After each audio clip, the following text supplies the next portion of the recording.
बरं, सर्व मतदारांनी जर संधी दिली तर पहिल्या 100 दिवसामध्ये प्रामुख्यानं कुठली 3 विकास कामं झालेलं चित्र मतदारसंघासहित पत्रकार म्हणून मला पाहायला भेटेल रुपेश? सन्माननीय आमचे आमदार निलेश राणे साहेब यांनी एक मोठं ध्येय ठेवलेलं आहे, ते म्हणजे माणगाव पंचक्रोशीसाठी महिलांसाठी रोजगार भवन निर्माण करण्याचं. आणि त्यासाठी त्यांचे प्रयत्न चालू आहेत. 5 करोडचा एक इमारतीचा प्रस्ताव पण आहे, जिथे महिलांना कुठेतरी व्यावसायिक प्रशिक्षण तिथे देण्यात येणार आहे. त्याचबरोबर 1 करोडचं अजून एक इमारत आहे, ज्या प्रशिक्षणामध्ये त्या महिला जे वस्तू बनवतील किंवा प्रशिक्षण घेऊन नंतर जे जातील आणि त्याच्यानंतर ते सगळे बनलेले वस्तू हे त्या इमारतीमध्ये विकल्या जाणार आणि त्याचे जो काय मोबदला, त्याचा जो काय नफा आहे तो तिथे जाणार. मग ते आधी पूर्णत्वास नेणं हे सगळ्यात पहिली माझी ही मोठी जबाबदारी आणि माझा सगळ्यात मोठा पहिला विषय आहे.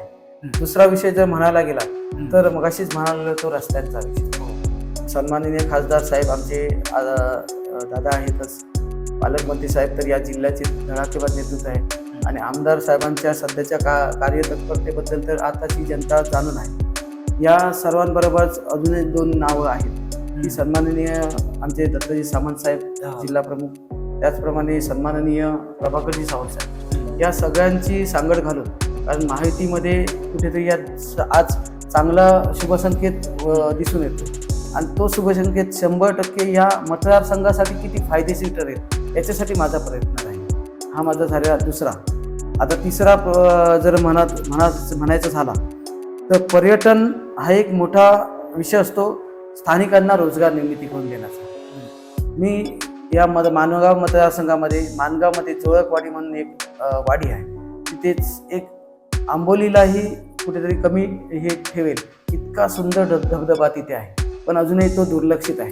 कोणालाही माहिती नाही की असाही धबधबा आपल्या इथल्या कुडाच्या एकदम हाकेच्या अंतरावर आहे.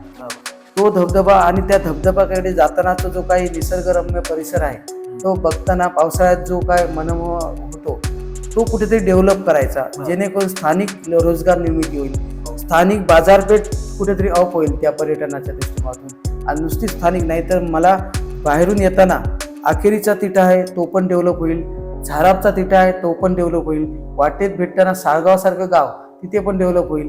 या सगळ्या गोष्टींची सांगड घालून कुठेतरी या मतदारसंघाचा विकास साधण्याचा प्रयत्न मला करायचा आहे. म्हणून मी लोकांच्या दरवाज्यावर आज 100% मला विश्वास घेऊन जात आहे की ते मला निवडून देतील.